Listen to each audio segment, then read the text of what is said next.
The rain came down in cold sheets across the London streets. Celestine stood beneath the awning of a milliner's shop, her gloved hands clutching a package wrapped in brown paper. She watched the carriages roll past, their wheels splashing through puddles that reflected the grey sky above. She did not want to be here, but duty had called her back to this city, back to the memories she had spent 3 years trying to bury. Across the street, a black carriage pulled to a stop. The door opened and a tall man stepped out.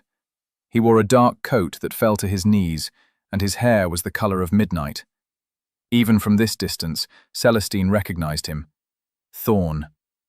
Her breath caught in her throat. She pressed herself against the shop window, praying he would not look her way. But then she saw the child. A small boy, no more than 5 years old, climbed down from the carriage. His hair was the same dark color as his father's. He wore a miniature coat and held a wooden horse in one hand. The boy looked up at Thorn with wide, trusting eyes. Celestine's heart twisted. She had not known about the child. How could she have known? Thorn took the boy's hand, and together they walked toward a bookshop.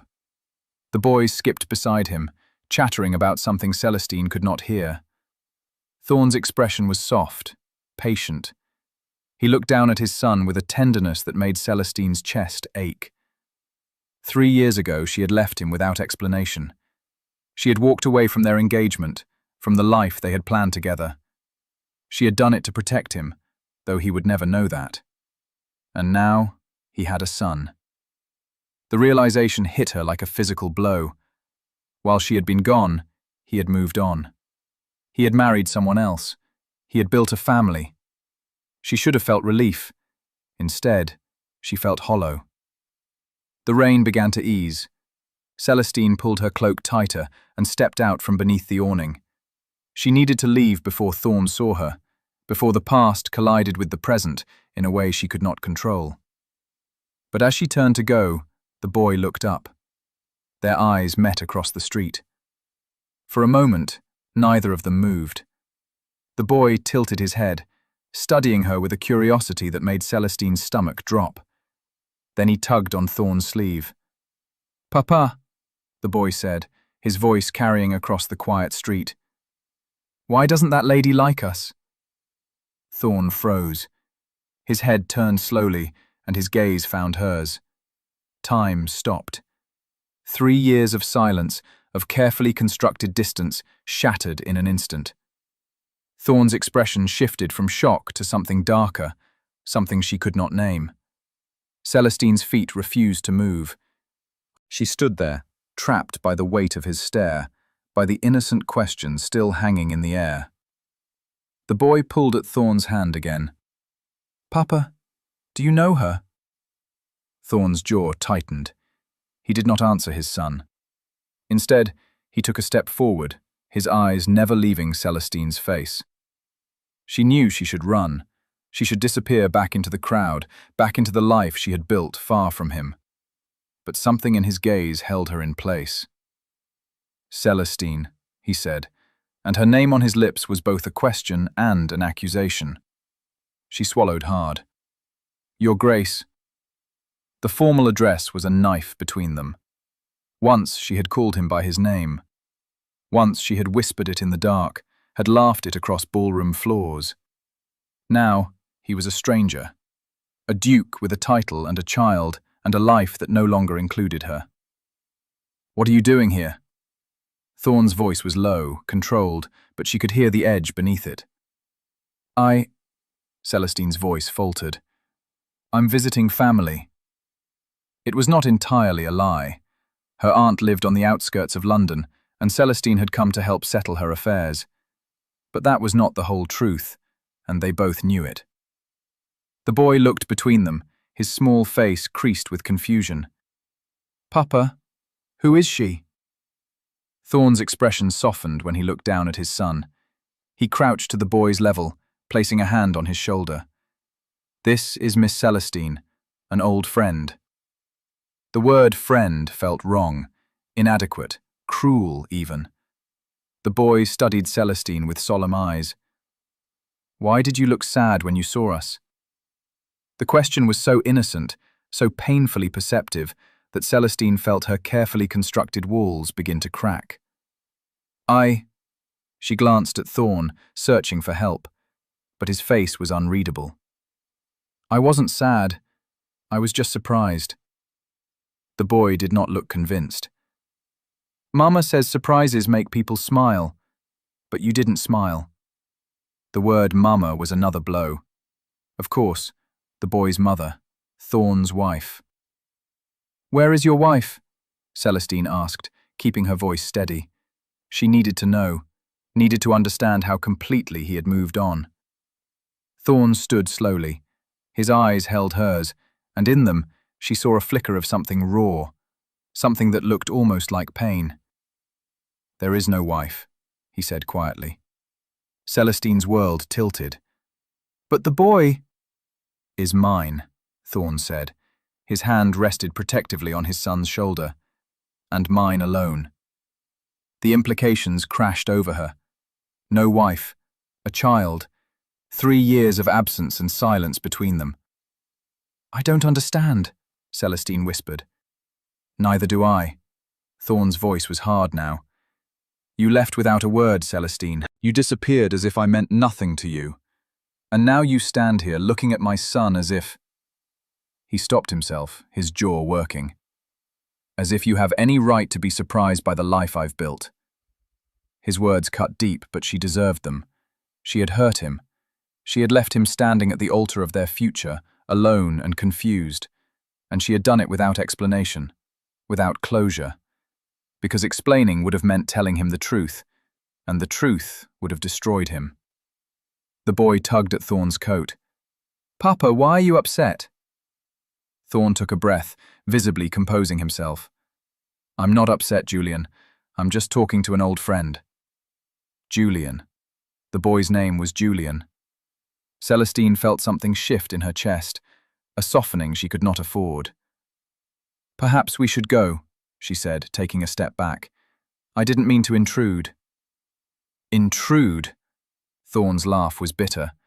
You walked out of my life 3 years ago and now you speak of intrusion. Thorn, please. Don't.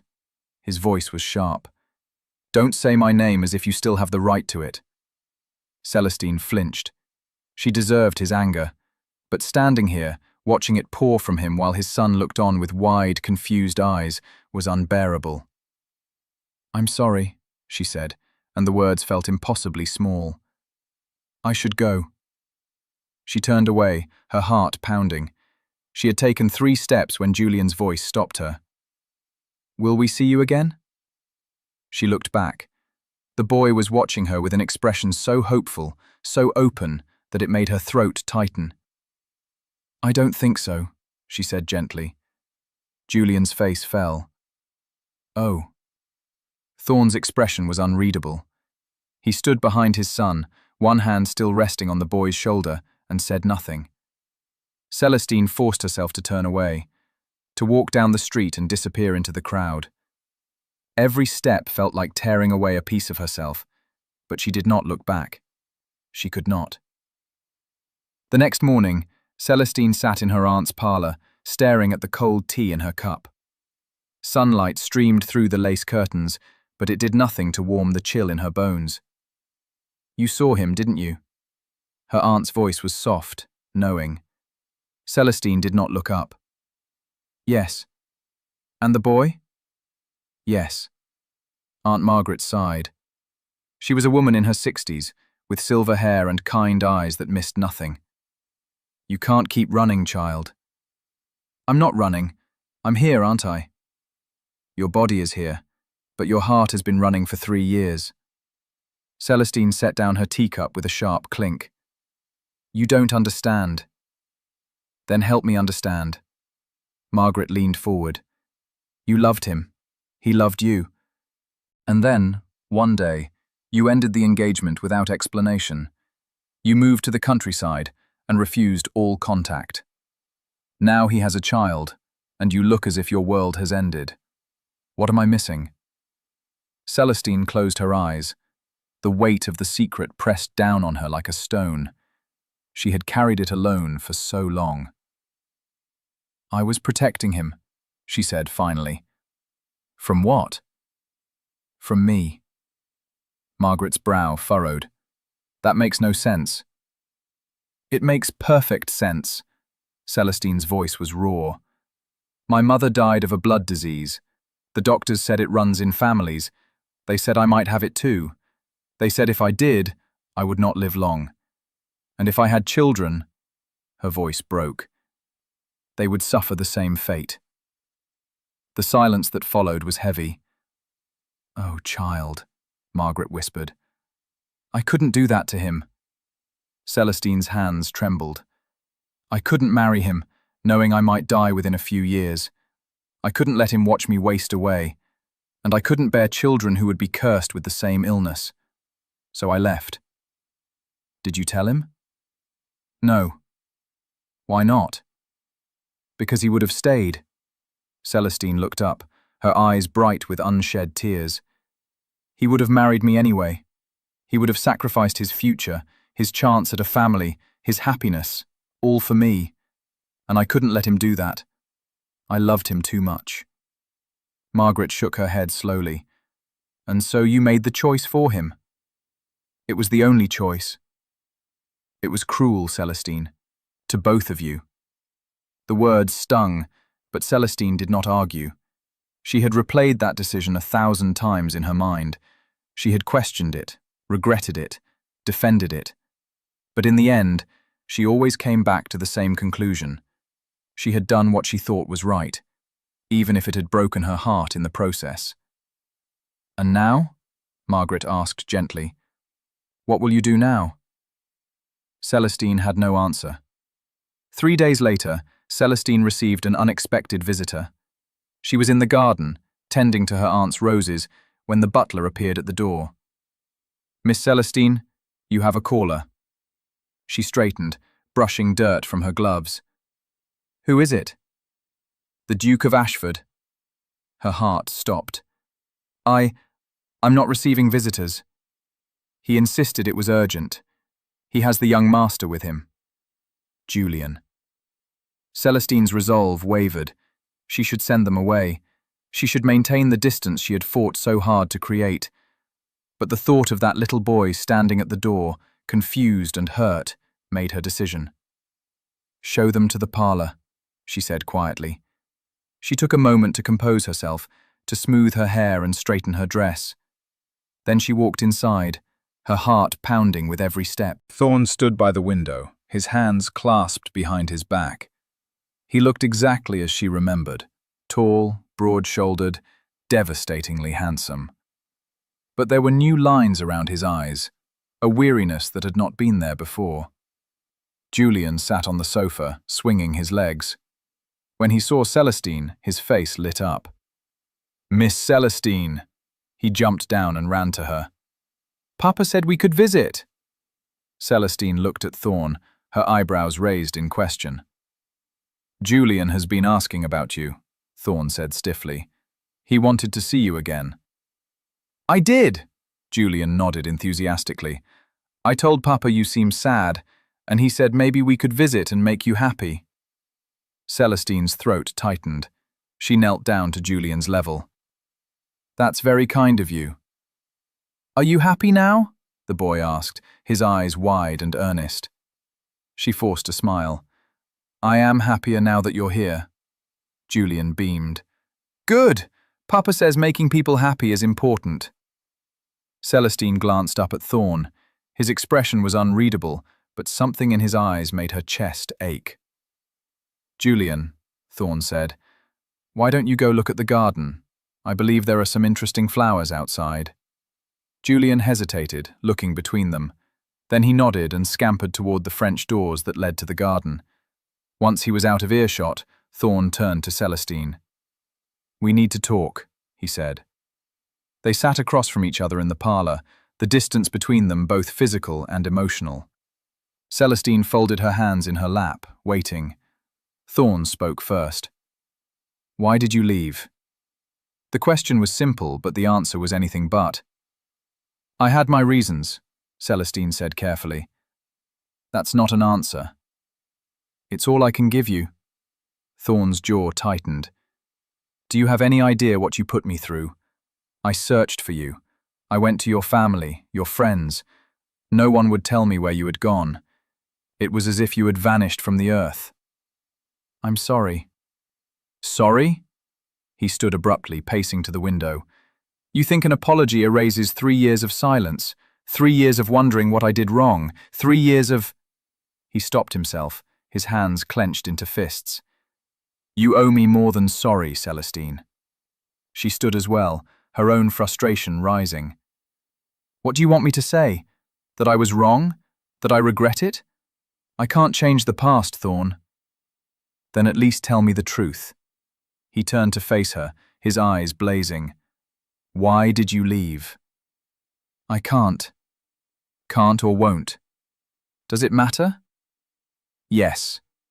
He crossed the room in 3 long strides, stopping just inches from her. It matters to me. She could feel the heat of him, the familiar scent of sandalwood and rain. It took everything in her not to reach out, not to close the distance between them. Thorn, please, she whispered. Don't do this. Don't do what? Don't ask for the truth? Don't demand an explanation for why the woman I loved disappeared without a word. Loved. Celestine seized on the past tense. You said loved. Past tense. Thorn's expression shuttered. What else would it be? Exactly. She took a step back, putting space between them. You've moved on. You have Julian. You have a life. What does it matter why I left? It matters because I deserve to know. Some things are better left unknown. That's not your decision to make. Yes, it is. Celestine's voice rose. It was my decision then, and it's my decision now. You don't get to demand answers just because you want them. Thorn stared at her, his chest rising and falling with barely controlled emotion. You haven't changed at all. Neither have you. They stood there, locked in a silent battle of wills. The air between them crackled with tension, with unspoken words and unresolved feelings. Then, Julian's voice called from the garden. Miss Celestine, Papa, come see the butterflies. The spell broke. Thorn turned away first, his shoulders rigid. We should go. You just got here.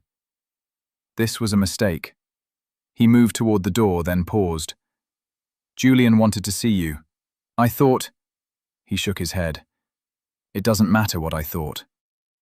Thorn, wait. He looked back at her, and in his eyes, she saw the echo of the man she had loved, the man she still loved, though she would never admit it aloud. Just tell me one thing, he said quietly. Did you ever love me? Or was it all a lie? The question was a knife to her heart. I loved you, she whispered. More than anything. Then why did you leave? She closed her eyes. Because I loved you. When she opened them again, he was gone. That night, Celestine could not sleep. She lay in bed, staring at the ceiling, replaying every moment of Thorn's visit, his anger, his pain, his questions, and Julian's innocent face asking why she didn't like them. She had hurt them both, unintentionally perhaps, but the damage was real. And now, seeing Thorn again, being near him, it had awakened every feeling she had tried to bury. She still loved him. After 3 years, after everything, her heart had not moved on. But love was not enough. It had never been enough. The next morning, Celestine made a decision. She would leave London. She would return to the countryside and resume her quiet life. It was the only way to protect herself, and to protect Thorn and Julian from the inevitable heartbreak that would come if she stayed. She was packing her trunk when her aunt appeared in the doorway. Running again? Margaret's tone was gentle, but there was disappointment in her eyes. I'm leaving, yes. That boy adores you already, and Thorn hates me, Celestine interrupted. He doesn't. If he hated you, he wouldn't have come here. He wouldn't have asked those questions. Celestine folded a dress with more force than necessary. It doesn't matter. I can't stay. Can't or won't?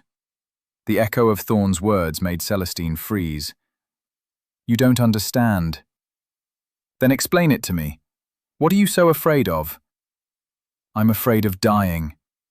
The words burst from her before she could stop them. I'm afraid of watching him watch me die. I'm afraid of leaving him alone, of breaking his heart all over again. I'm afraid... Her voice broke. I'm afraid I won't be strong enough to let him go a second time. Margaret crossed the room and pulled Celestine into her arms. Oh, my dear girl. Celestine clung to her aunt, the tears finally falling. For 3 years she had held them back. For 3 years she had been strong, stoic, resigned to her fate. But now, faced with the reality of Thorn and Julian, her strength crumbled. I can't do this, she sobbed. I can't be near them and pretend I don't care. I can't watch Julian grow up knowing I'll never be part of his life. I can't look at Thorn and not want... She couldn't finish the sentence. Then don't pretend, Margaret said softly. Tell him the truth. Give him the choice you denied him 3 years ago. He'll choose to stay. Perhaps. But isn't that his right? Celestine pulled back, wiping at her eyes. And if I die? What then? He'll be left alone again, and Julian will have lost someone else. I can't do that to them. And if you don't die? Margaret challenged. What if the doctors were wrong? What if you have years ahead of you? Will you waste them running from the only man you've ever loved? Celestine had no answer. The decision was made for her 2 days later. Celestine was at the market purchasing fabric when she heard a commotion near the fountain. People were shouting, running. She turned, her heart already racing, and saw a small figure standing too close to the edge of the fountain's raised basin. Julian. He was reaching for something, a toy soldier that had fallen into the water. He leaned further, his small body teetering dangerously over the edge. Celestine didn't think. She dropped her parcels and ran. She reached him just as he lost his balance, her arms wrapped around his waist, pulling him back from the edge. They tumbled together onto the cobblestones, Julian clutching his retrieved soldier and Celestine gasping for breath. Are you all right? She asked, her hands shaking as she checked him for injuries. Julian nodded, his eyes wide. I dropped my soldier. Papa gave it to me. I didn't want to lose it. You could have fallen, Celestine said, her voice trembling. You could have been hurt. But you caught me. Julian smiled up at her, so trusting, so innocent. You saved me. Celestine's heart clenched. She pulled him into her arms, holding him close. He was warm and solid and alive, and the thought of anything happening to him was unbearable. Where is your father? She asked, looking around. He's at the bookshop. I saw the soldier fall and I ran. I shouldn't have, should I? No, Celestine said gently. But you're safe now. Because of you. Julian hugged her tightly. Thank you, Miss Celestine. She heard footsteps fast and urgent. She looked up to see Thorn running toward them, his face pale with fear. Julian! He dropped to his knees beside them, his hands reaching for his son. What happened? Are you hurt? I'm fine, Papa. I almost fell in the fountain, but Miss Celestine saved me. Thorn's eyes met Celestine's over Julian's head. In them she saw relief, gratitude, and something else, something deeper. Thank you, he said, his voice rough. She nodded, unable to speak past the lump in her throat. Thorn pulled Julian into his arms, holding him as if he might disappear. Don't ever run off like that again. Do you understand? I'm sorry, Papa. I know. Thorn pressed a kiss to his son's head, then looked at Celestine again. Can we speak? Privately? She hesitated, then nodded. They moved to a quieter corner of the square, Julian between them, still clutching his soldier. Thorn crouched down to his son's level. Julian, I need you to sit on that bench and wait for me. Can you do that? Julian looked between them, then nodded solemnly. Yes, Papa. Once he was seated, Thorn turned to Celestine. I owe you everything. If something had happened to him, his voice broke. But it didn't, Celestine said softly. He's safe. Because of you. They stood in silence for a moment. Then Thorn said, He talks about you constantly, every day since we saw you. He asks when we can visit again.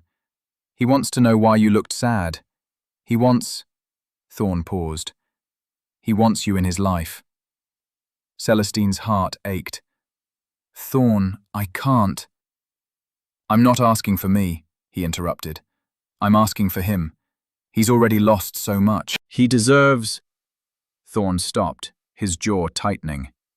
He deserves people who care about him. What happened to his mother? The question slipped out before Celestine could stop it.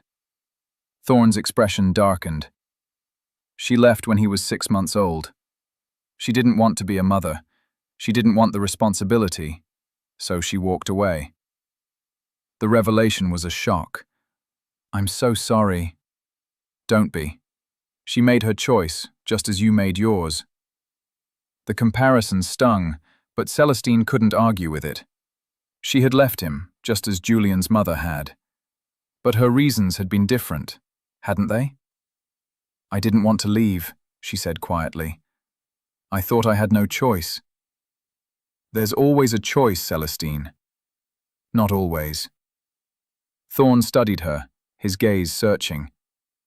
What aren't you telling me? Everything, she thought. I'm not telling you everything. But before she could answer, Julian called out, Papa! Miss Celestine! Can we go to the bookshop now? Thorn glanced back at his son, then at Celestine. Will you come with us? Please, just for today. She should say no. She should walk away, return to her aunt's house and leave London as planned. But when she looked at Julian, at his hopeful face and his small hand holding that toy soldier, she found herself nodding. Just for today, she agreed. The bookshop was warm and filled with the scent of paper and leather. Julian dragged Celestine to the children's section, chattering excitedly about his favorite stories. Thorn followed at a distance, watching them with an expression she could not decipher. This one is about a brave knight, Julian said, pulling a book from the shelf. And this one is about a princess who saves herself. Papa reads them to me every night. That sounds wonderful, Celestine said, kneeling beside him. Do you like stories? Julian asked. I do. What's your favorite? Celestine thought for a moment. I like stories where people find each other again after being apart. Julian tilted his head. Why were they apart? Sometimes people have to leave, even when they don't want to. But if they're meant to be together, they find their way back. Like you and Papa? The question caught her off guard. What? You were apart, but now you found each other again. Celestine's throat tightened. It's not quite the same. Why not? She didn't have an answer, or rather, she had too many answers, and none of them were ones she could share with a 5-year-old child. Thorn appeared beside them. Julian, why don't you choose a book? I'll buy it for you. Julian's face lit up. He immediately began scanning the shelves with intense focus. Thorn turned to Celestine. He likes you. I like him too. He's a wonderful boy. He is. Pride softened Thorn's features. He's the best thing that ever happened to me.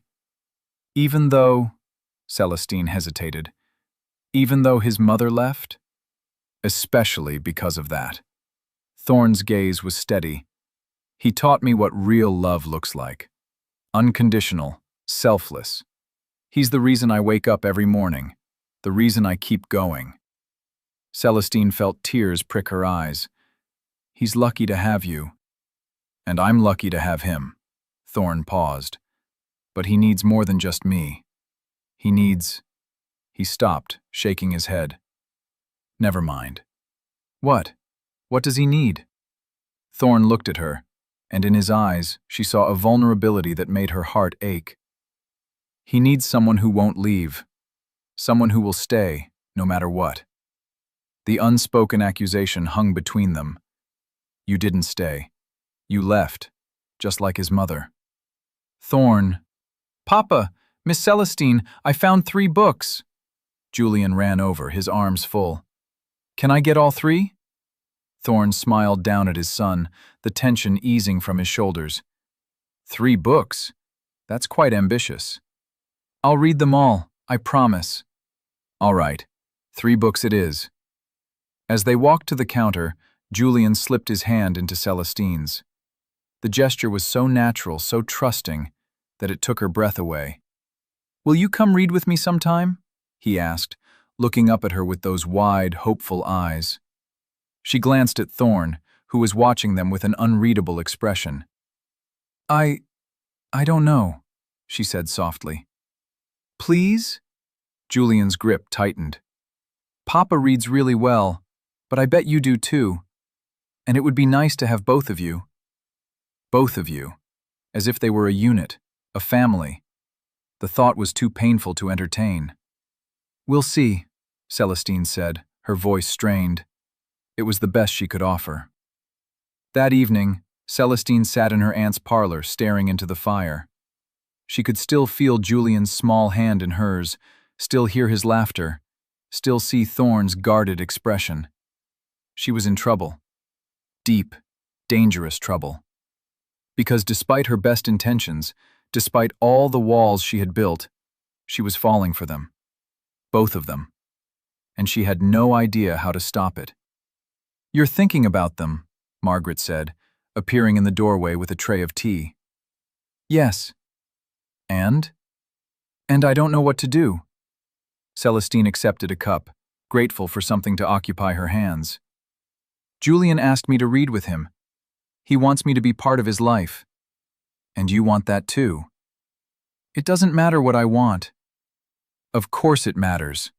Margaret sat beside her. You can't spend your entire life sacrificing your happiness for others. I'm not sacrificing. I'm protecting. From what? A future that might never come? Margaret's voice was gentle but firm. Celestine, you don't know that you'll get sick. You don't know that you'll die young. You're living as if you're already dead, and that's no life at all. But what if I do get sick? What if I marry him and then I die? What if Julian loses another person he cares about? What if you don't? Margaret countered. What if you live a long, healthy life? What if you waste all these years running from something that will never happen? Celestine had no answer. She had spent so long preparing for the worst that she had never considered the possibility of the best. I'm scared, she admitted. I know, but love is always a risk, and sometimes the greatest risk is not taking one at all. The next day, Celestine went to Thorn's estate. She had not planned it, but when she woke that morning, she knew she could not leave London without at least trying to explain. She owed him that much. The butler showed her into a drawing room that was both elegant and comfortable. Toys were scattered in one corner, wooden horses, toy soldiers, a small castle. It was a room that balanced the responsibilities of a duke with the joy of a father. Thorn entered a few minutes later, surprise flickering across his face. Celestine, I didn't expect to see you here. I know. I'm sorry to intrude. You're not intruding. He gestured to a chair. Please, sit. She did, her hands clasped tightly in her lap. Thorn sat across from her, waiting. I owe you an explanation, Celestine said. For why I left. For everything. Thorn's expression was carefully neutral. You don't owe me anything. Yes, I do. She took a breath. 3 years ago, I learned that I might have inherited my mother's illness, a disease of the blood. The doctor said I could die young. They said if I had children, they would suffer the same fate. Her voice trembled. I couldn't marry you knowing that. I couldn't let you watch me die. I couldn't give you children who would be doomed to the same illness. So I left. The silence that followed was deafening. Thorne stared at her, his face unreadable. Then, slowly, he stood. He walked to the window, his back to her. You left because you thought you were dying? His voice was low, strained. Yes. And you didn't think I deserved to know? I thought I was protecting you. Protecting me? He turned, and the anger in his eyes was like a physical blow. You destroyed me, Celestine. I spent months wondering what I had done wrong. I questioned everything, every word I'd said, every action I'd taken. I thought I had failed you somehow. You didn't fail me. You were perfect. Then why didn't you tell me? Why didn't you let me decide? Because I knew what you would decide. Celestine stood as well, her own frustration rising. You would have married me anyway. You would have stayed with me even knowing I might die. And I couldn't let you do that. I couldn't let you waste your life on someone who might not survive the decade. That was my choice to make, Thorne's voice rose. You took that from me. You made the decision for both of us, as if my feelings, my wants, didn't matter. They mattered too much. That was the problem. They stared at each other, both breathing hard. And now? Thorne asked finally. Are you still sick? I don't know. The symptoms haven't appeared yet, but that doesn't mean they won't. Have you seen a doctor recently? No. Why not? Because I'm afraid of what they'll tell me. Thorne crossed the room in 2 strides. He gripped her shoulders, his eyes blazing. Then we'll see one together. Today. Now. Thorne. No. His voice was firm. You've spent 3 years running from this, no more. We're going to find out the truth, and then we're going to deal with it. Together. What if the truth is that I'm dying? Then we'll face that too. His grip softened, his thumbs brushing against her shoulders. But you're not going to face it alone. Not this time. Tears slipped down Celestine's cheeks. I don't want to hurt you again. Then stay. His voice was rough with emotion. Stay and let me love you. Let me be there for you, whatever happens. And Julian? Julian already loves you. He's asked about you every day. He wants you in his life. Thorne's expression softened. And so do I. I'm so scared, she whispered. I know. He pulled her into his arms, holding her tightly. But we'll be scared together. For the first time in 3 years, Celestine allowed herself to lean on someone, to accept comfort instead of shouldering everything alone, and it felt like coming home. The doctor's office was austere and smelled of antiseptic. Celestine sat on the examination table, her hands gripping the edge. Thorne stood beside her, his presence a steady anchor. Dr. Pemberton was an older man with kind eyes and a gentle manner. He had examined Celestine thoroughly, asked questions about her symptoms, or lack thereof, and reviewed the notes from the doctors she had seen 3 years ago. Now he sat at his desk, reading through the papers with a furrowed brow. Well? Celestine's voice was tight with anxiety. What's the verdict? Dr. Pemberton looked up. Miss Celestine, I'm afraid the doctors who examined you previously made a grave error. Her heart sank. So I do have it. No. Dr. Pemberton's expression was compassionate. You don't have it. You never did. Celestine blinked. What? Your mother's illness was indeed hereditary, but it manifests in very specific ways. Symptoms appear within the first 2 years if the disease is present. You're now, what, 5 years past your mother's age of onset? 6, Celestine whispered. Then you don't have it. The doctors who diagnosed you based their conclusion on fear and incomplete information, but the evidence is clear. You're healthy. The room spun. Celestine gripped the table harder, trying to process the words. Are you certain? Thorne asked, his voice hoarse. As certain as medicine allows, Miss Celestine is not ill. She will not become ill. And any children she has will not inherit a disease she does not carry. Celestine's vision blurred with tears. 3 years. 3 years of running, of sacrificing, of living as if she were already dead. And it had all been for nothing. "I don't understand," she said, her voice breaking. "They were so sure. They told me—" "They were wrong," Dr. Pemberton said gently. "Medicine is not infallible, Miss Celestine. Mistakes happen. But you have a chance now to live the life you were meant to live." Thorne's hand found hers, squeezing tightly. She looked at him through her tears and saw his own eyes were bright with emotion. "You're all right," he said, and his voice was filled with wonder.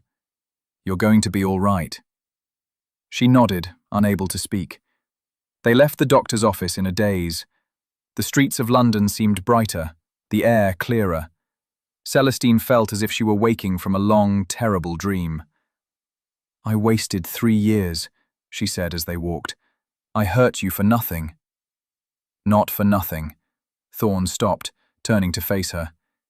"You did what you thought was right. You were trying to protect me. That wasn't nothing." "But I was wrong." "You were scared. There's a difference." Celestine shook her head, fresh tears falling. "How can you forgive me?" "Because I love you."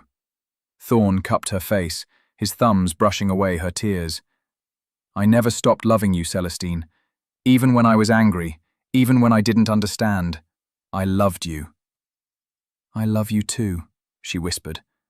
"I never stopped either." He kissed her then, soft and tender. It was a kiss that tasted of forgiveness, of second chances, of a future that had once seemed impossible. When they pulled apart, Celestine rested her forehead against his. "What now?" "Now we go home," Thorne smiled. "Julian has been dying to see you again." Julian was in the garden when they arrived, chasing butterflies with a net that was far too big for him. When he saw Celestine, he dropped the net and ran to her. "Miss Celestine, you came back!" She caught him as he launched himself at her, spinning him around. His laughter was pure joy, and it filled the hollow spaces in her heart. "I did," she said, setting him down. "And if it's all right with you, I'd like to keep coming back." Julian's eyes went wide. "Really? Every day?" "Maybe not every day, but often." "Will you read with me?" "I'd love to." Julian grabbed her hand and started pulling her toward the house. "I have so many books to show you, and Papa said I could get a puppy. Do you like puppies?" Celestine laughed, a real laugh that felt like sunlight breaking through clouds. "I love puppies." She glanced back at Thorne, who was watching them with an expression so tender it made her chest ache. Mouthing a silent thank you, she let Julian lead her inside. The weeks that followed were a revelation. Celestine visited the estate nearly every day. She read with Julian, played with him in the garden, listened to his endless stories. And slowly, carefully, she rebuilt her relationship with Thorne. They talked for hours, working through the pain of the past 3 years. They apologized, forgave, and learned to trust again. It was not easy, but it was worth it. One evening, as they sat in the drawing room after Julian had gone to bed, Thorne took her hand. "I have something to ask you," he said. Celestine's heart skipped. "What is it?" "Julian asked me today if you could be his mother." She froze. "He what?" "He said he knows his real mother left, but he thinks you would be a good replacement. His words, not mine." Thorne smiled. "I told him I would ask you." Tears filled Celestine's eyes. "What did you tell him I would say?" "I told him I hoped you would say yes, to being his mother, and to being my wife." Celestine's breath caught. "Thorne, I know we're still rebuilding. I know there's still healing to be done. But I don't want to waste any more time, Celestine. I want you in my life, in Julian's life, permanently." "Are you proposing?" she whispered. "Yes." He reached into his pocket and pulled out a ring. It was the same ring he had given her 3 years ago, the one she had left behind when she fled. "I've kept this. I couldn't bring myself to get rid of it. And now," he slipped it onto her finger, "now I'm giving it back to you. If you'll have it. If you'll have us." Celestine looked down at the ring, then up at him. "Yes," she said, her voice breaking. "Yes, I'll marry you. I'll be Julian's mother. I'll be yours. Yes to all of it." Thorn pulled her into his arms, kissing her deeply. When they finally broke apart, they were both laughing and crying at the same time. "We're going to be a family," Celestine said, wonder in her voice. "We already are," Thorn replied. The wedding took place 3 months later in the estate's garden.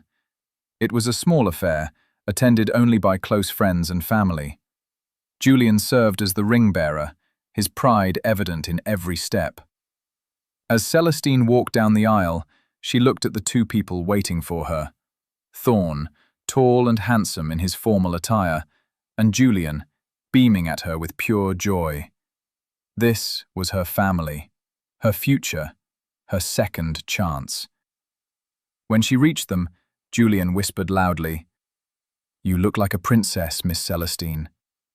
She laughed, kneeling down to his level. "Thank you, Julian. Are you going to be my mama now?"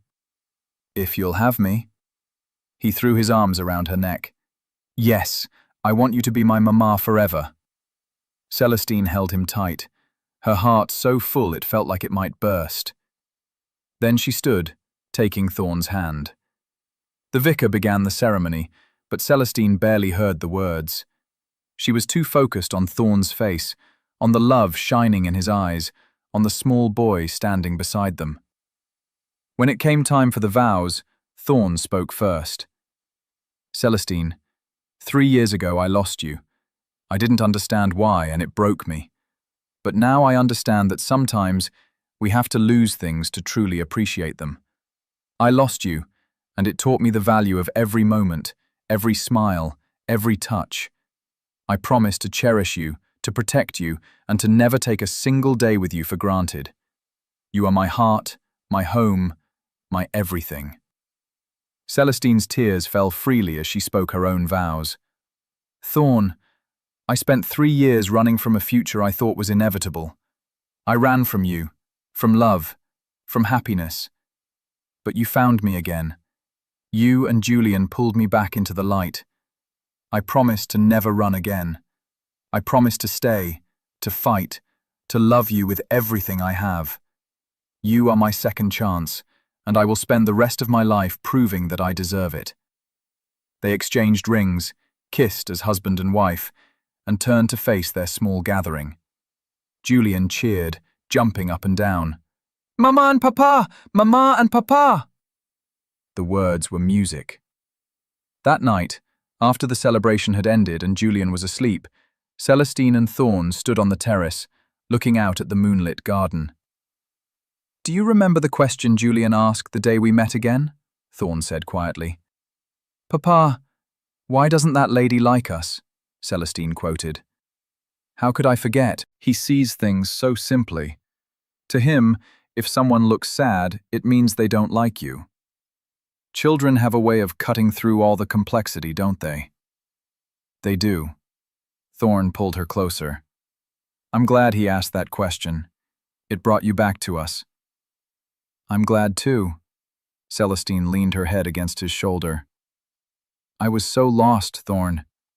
I thought I was doing the right thing by leaving, but all I did was hurt everyone, including myself. You were trying to protect the people you loved. That's not a flaw, Celestine. It's one of the things I love most about you. Even though it nearly destroyed us? Even though." He kissed the top of her head. "We're stronger now. We've been tested, and we survived. Together," she added. "Together." They stood in comfortable silence, wrapped in each other's arms. The future stretched before them, full of possibility and promise. "Mama!" Julian's voice called from inside. "Papa, I had a bad dream." Celestine smiled, pulling away from Thorn. "I'll go." "We'll both go," Thorn said, taking her hand. They walked inside together, ready to comfort their son, their family. And as Celestine tucked Julian back into bed, listening to him whisper about his dream and how he wasn't scared now that she was there, she realized something profound. She had spent 3 years preparing to lose everything, but in the end, she had gained more than she ever could have imagined. A husband who loved her unconditionally, a son who needed her, and a future that was no longer defined by fear, but by hope. "Mama?" Julian's sleepy voice interrupted her thoughts. "Yes, sweetheart?" "I'm glad you like us now." Celestine's throat tightened. She smoothed his hair back from his forehead. "I always liked you, Julian. I loved you from the moment I saw you. I was just scared." "Of what?" "Of losing you. Of losing your papa. But I'm not scared anymore." Julian smiled, his eyes drifting closed. "Good, because we're not going anywhere."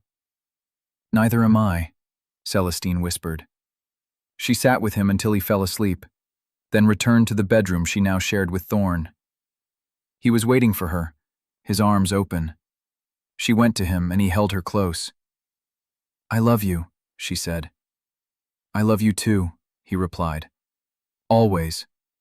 And in that moment, surrounded by love and light and the promise of tomorrow, Celestine finally let go of the fear that had haunted her for so long. She was home. She was loved. And she was exactly where she was meant to be. 5 years later, Celestine sat in the garden, watching Julian, now 10 years old, teach his younger sister how to climb trees. Little Rosamond was 4, with her mother's eyes and her father's stubborn determination. She insisted on doing everything her big brother did, even when it resulted in scraped knees and torn dresses. "Be careful," Celestine called, though she knew they would ignore her. Thorn appeared beside her, setting a hand on her shoulder. "They're fine. I know. I just worry. You always worry. Someone has to." He laughed, bending to kiss her cheek. "They're strong, like their mother." Celestine smiled, leaning into him. "And stubborn, like their father." "I have another surprise for you," Thorn said, a mischievous glint in his eye. "Oh no, the last surprise was a pony, which Julian is now determined to ride in every race in England. This one is smaller and less expensive." He pulled a letter from his pocket. "It's from Dr. Pemberton." Celestine's smile faded. "Is everything all right?" "More than all right." Thorn handed her the letter. "Read it." She unfolded the paper, her eyes scanning the words. As she read, her hand flew to her mouth. "Another baby?" she whispered. "Another baby," Thorn confirmed, his smile wide. Celestine looked up at him, tears in her eyes. "But I thought after Rosamond," the doctor said. "He was wrong." Again. "Apparently, our family isn't finished yet." She laughed through her tears, throwing her arms around his neck. "I can't believe it." "Believe it." He held her tightly. "We're going to have another child. Our family is growing." Julian and Rosamond, hearing the commotion, ran over. "What's happening?" Julian asked. "Why is Mama crying?" "Happy tears," Celestine said, wiping her face. "I have wonderful news. You're going to be a big brother again." Julian's face lit up. "Really? Another baby?" "Another baby," Thorn confirmed. Rosamond tugged on Celestine's skirt. "Will it be a girl or a boy?" "We don't know yet, darling." "I hope it's a girl," Rosamond declared. "Then we can play dolls together." "And if it's a boy?" Thorn asked, amused. "Then Julian can teach him to climb trees, and I'll teach him to be brave." Celestine laughed, pulling both children into her arms. "You're both going to be wonderful siblings." As the afternoon sun cast golden light across the garden, Celestine looked at her family, her husband, her children, and the new life growing within her. 8 years ago, she had stood on a London street, watching Thorn and Julian from a distance, believing she could never be part of their world. But love had brought her back, Love had healed her wounds. Love had given her a second chance. And now, surrounded by the family she had once thought impossible, Celestine understood the truth. Sometimes the greatest act of love is not letting go. Sometimes it's holding on, even when you're afraid. Sometimes it's staying, even when every instinct tells you to run. And sometimes, if you're very lucky, love gives you a second chance. A chance to be brave. A chance to be happy. A chance to build a life more beautiful than any you could have imagined. "Mama, come play with us," Julian called, already running back toward the trees. Celestine smiled, taking Thorn's hand. "Shall we?" "Always," he said. And together they joined their children in the garden, their laughter echoing across the estate, a testament to the love that had brought them all together. The love that had survived loss and fear and 3 long years of separation.